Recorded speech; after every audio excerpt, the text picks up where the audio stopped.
samna hai ko international activity ching da bu kam ching da ge da kuki gi militant haijra koi gi kanona su group amana popi kgm ngajagi kano se drug kgm mo khoi donate to kadam ni khoi gi separate administration gi war je fund tawnam ni hai ba do bawda madugi kangbu dugi mathakta single hoji bawda manipur government na fire file tawre natraga leidana ko central government na react to hamni da home ministry react to te aduna kano social humiliation ama pibagi yadi ko lo na dia da ko ado ma openly drug ki case ta jail la changi ba se khara fazana sa ye 26 January gum da se drug power price bi bai mathak da drug chena ba mi ru si mi jing je smai to gre ga cover da chaw na pak na ha pai da ka am lai ni sam lai da BJP ki anova scheme ma program ma to kuma tum da Modi ki Biren ki then Govindas ki photo me am chaw ha pe na ko investment na dum su ka to ta ai fa da lai na da di masagi drug ta chena ba se manipur gi fari ba drug se budget te hen chaw ba chaw na pha gre hai ta su adu gi drug lo to kana no ai de ngasi bo khang de ba sajiwa jail da hoji sajiwa jail chala fazana file fa kala yeng adi narcotic and drug ta fa ba case na khwai gi am thadok ba case khwai am thadok ba case hoi tune ba adu India gi drug and narcotic ki casing si su handle to ba am lai ba hai tare ko lawyer sing na am lai thadok pa ya ba case am su oi ba abdi drug pur ga chala ma mi se international oi ba activity to ba ching de ba anta lak chege oza ki mamang de ki so hana de ki so hongna ki north eastern states sing se khoi gi asauba khoi gi hana de ki so hongna drug ki chaiting se phanga su lai bani aduga housik sina mo underground tunnel hulakana khoi gi achauba drug ki ba su la lon bagi thabak chatharam basna khoi gi national security da khoi gi achauba threat am oigini hana ko komine so statement phong bi de kai thambini oza gi opinion ta anu da oski tunnel gi huli hutte gi wari je news report na tani dena ko state ki intelligence lai wasing je state of the India ma di state sing hai tare ko Mizoram oigira Manipur anywhere state ki intel dagi kitang information khara la ko matangai fa dom lai ma se ai wakan da ko dinga sai gi media report ai ne media report ne ado kai gumba India government jina ngasai gi government of India gi lai riba intelligence source ma amaru ina Assam rifle ko am di Assam rifle gi mandate si da border security se yauri bane ko moi mandate ko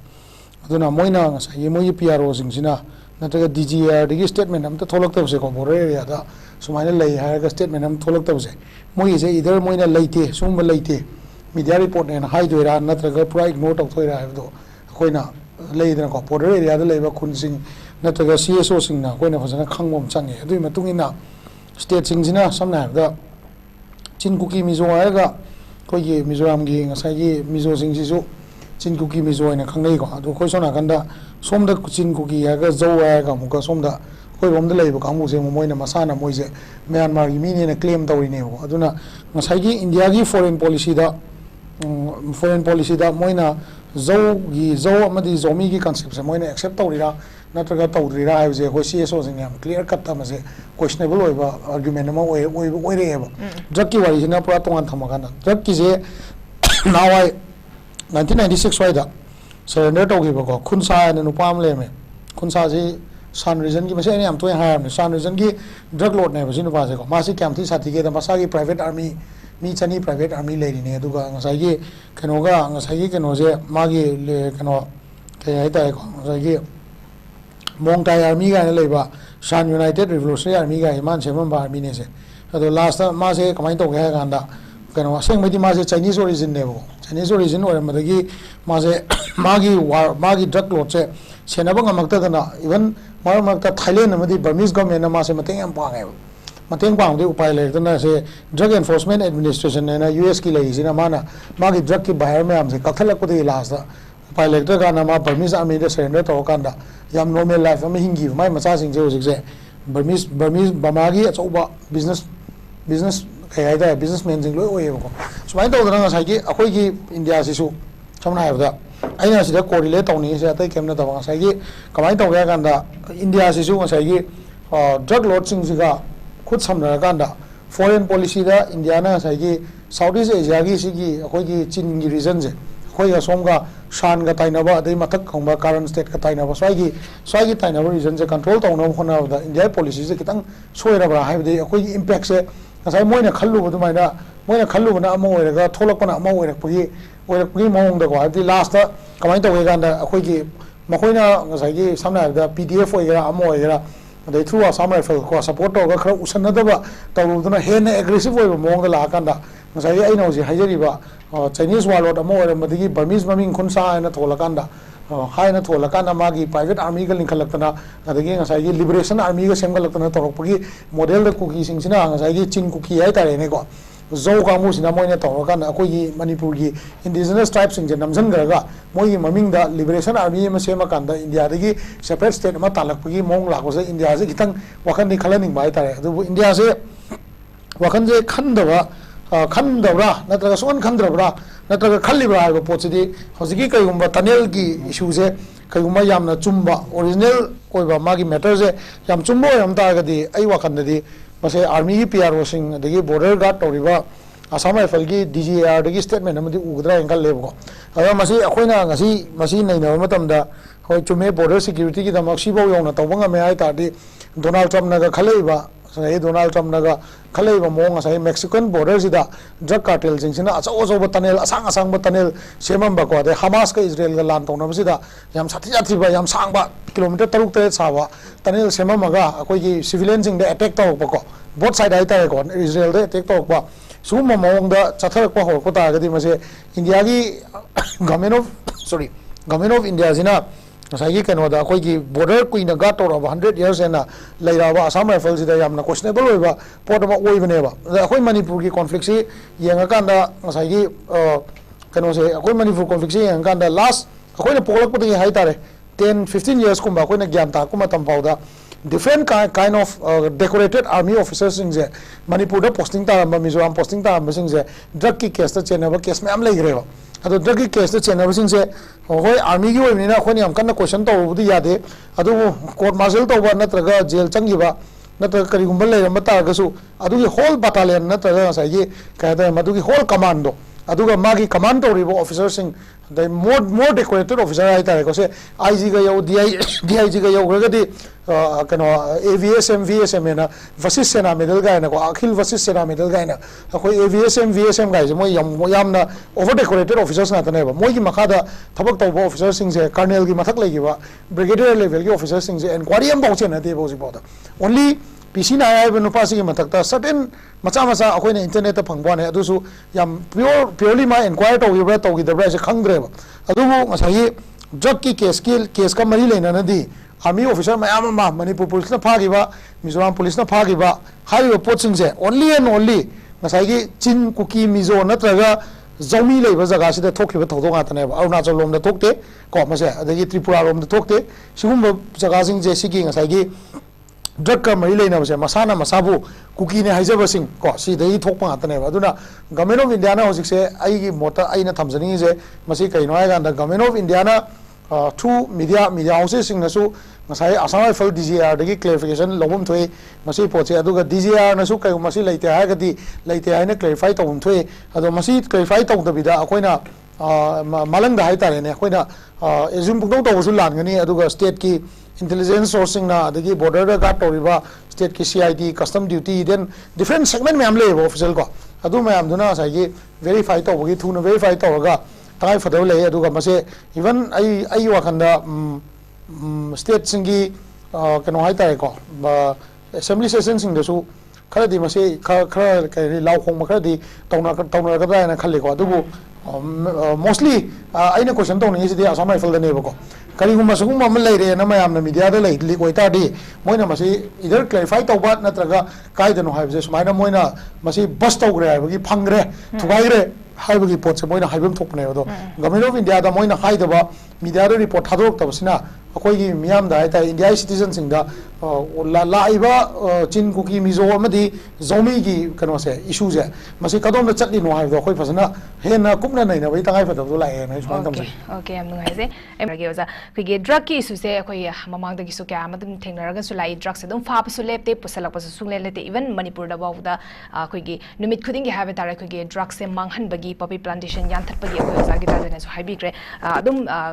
तौरगा सु लाई थबक से अखोइगी मांगहन बसु मांगहली पुसलक पसु लेपते even chief minister of फाउदा अखोइगी war on drugs की campaign चथदना हरबा मसिना अखोइगी फ्यूचर जनरेशन से कन्नबगी दमकता लोखलप खोंथांग ने हाबा फावबा लेरी अदुबु हौजिक pura oina thingbra habadi thingba ngamabra habadi hosu fawda ngamde akhoi gi hojik tunnel hulamagi matang du so akhoi gi mase thugaina basu akhoi kokomina demand su tawri masada chena basing fana ba action lokana basu demand tawri masina sum thingba ngamde taragadi makhatana usinadana sum lei tari kari consequences lape uza kamai thamini drug war di makhadagi ground level dai hobum hobimo da top level dai hobuna bhai ade makok to ko ngai ma habdi samna da hojik to su tamogi ta jen hai dan drug se Churachandpur da 60 crore gi phare adugi phare adai phare sarkar na semba portal ama sembi raga ko misagi web portal ama sembi raga na hai web portal ama phan sembi raga koi gi leiba opposition si da drug ta cheneri ba mi sing se kana no manipur gi drug lord magna trazu adi kano social humiliation ama pi bagi yadi ko lo na dia da ko so ma openly drug ki case ta jail la changi ba se khara fazana sa gi 26 January gum da se drug power price pi bai mathak da drug chena ba mi ru so si mi sing se smai tok re ga cover da chaw na pak na ha pai da ka am lai ba ni sam na da BJP ki anova scheme ma program ma tok ma tum da Modi ki Biren ki then Govindas ki photo me am chaw ha phe na ko investment da don su ka to ta ai fa da lai na da di masagi drug ta chena ba se manipur gi fari ba drug se budget te hen chaw na phag re hai ta su adu gi drug lot to kana no ai de ngasi bo khang de ba sajiwa jail da hoji sajiwa jail chala fa na file fa ka la yeng adi narcotic and drug ta fa ba case na khwai gi am thadok ba case khwai am thadok ba case oi tu ne ba adu India gi drug and narcotic ki casing si su handle to am lai ba hai ta re ko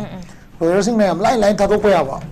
case ma su oi ba abdi drug pur ga chala ma mi se anti national oi ba activity to ba ching de ba samai da ko anti national activity ching da bu kam ching da ge da kuki gi militant haijra ko gi kanona su group amana popi kgm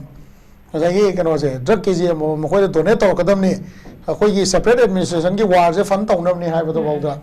madu gi kangbu du gi mathak da single hoji bawda manipur government na FIR file tawre natraga leidna ko central government na react to te hamni da home ministry react to te ba duna drug ki oiba India gi law se yam lenient oiba yam lai ba abdi samna da Malaysia da kai da drug kgm bu pare adi kano da id kano gi nongoi ka fo ga hatok ba then akoi gi Dubai da kai da tawi mong leidna ko crime se yam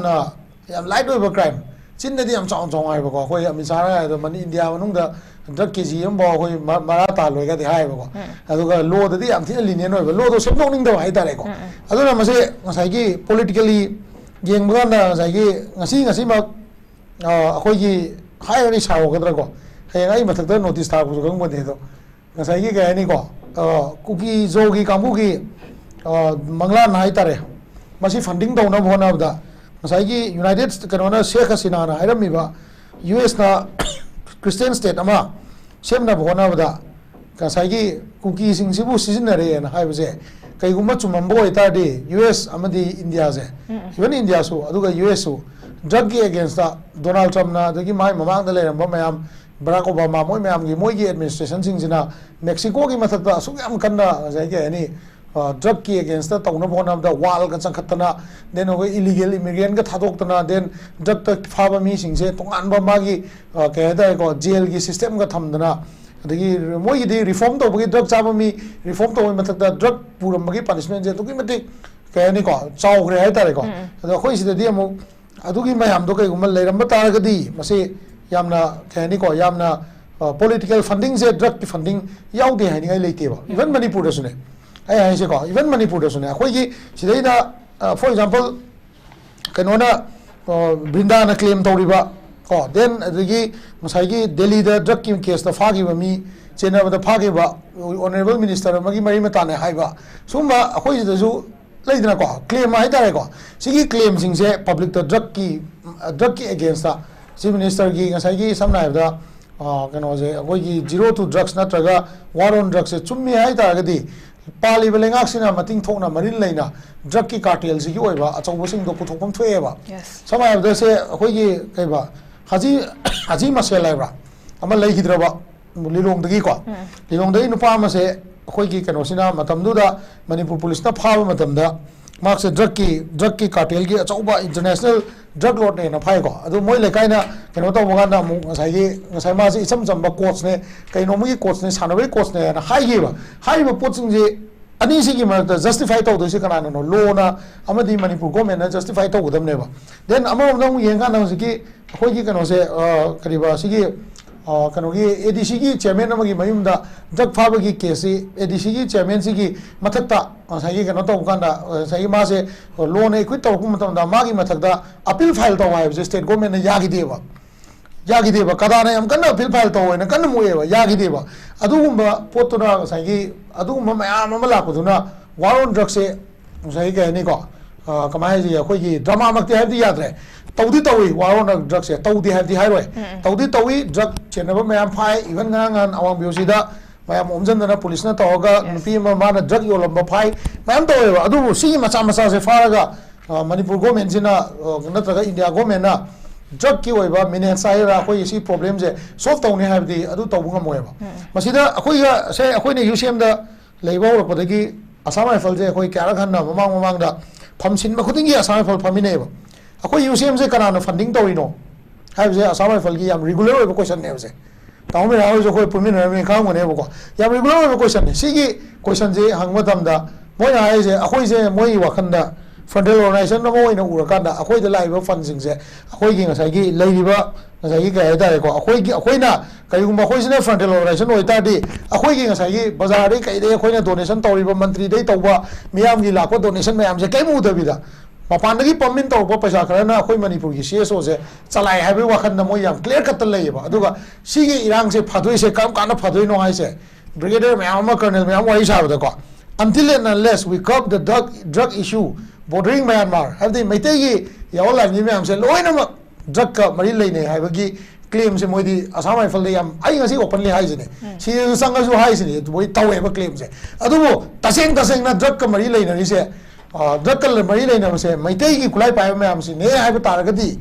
Cookie Kulai Payamam City openly. 1 kg drug donate to wire even never. Adu matamda Assam Rifle kadole geva, BSF kadole, CAPF kadole, Home Ministry kadole, Ro kadole. What are they doing? Kadoli nova. Adu question am chon latro. Adu tadi politically somewhere drug and its money is involved in fueling the present violence and the political system in the country is koi miyam na yaraga koi chatpatam ne ko. Drug ki issue sidi ay jahaizaru do ko. Mathak tagi tawaga loirakta di makha dagi drug issue lo shanni di khalu no ai isa drug saab di sigibi ai isa drug saab sigibi ai ina nupa drug saab for ka pado ma HIV pa sigibi drug lo nupa do di macha masu amata drug charoi ma pana nuai leni gari atang mathogani politically ma yam active oyani adugi mathak ta so mukama ngasai gi kahani ko magi power je endless power legani ha sai ismain thamjagi okay yam ngai si khoi ngasi faw da drug chena ba drug lalun mising de dum phari du gi manung da lari ba khoi gi makok oi ba sidi ngasi faw da pha ba di thengna di masimang ni masi hana fa ba sima yam namak tangai fade ha ba di prajam yam na sudum pa ma ga su lari bani adu pha ngam da ba du khak tane husik ngari ba se ai mathang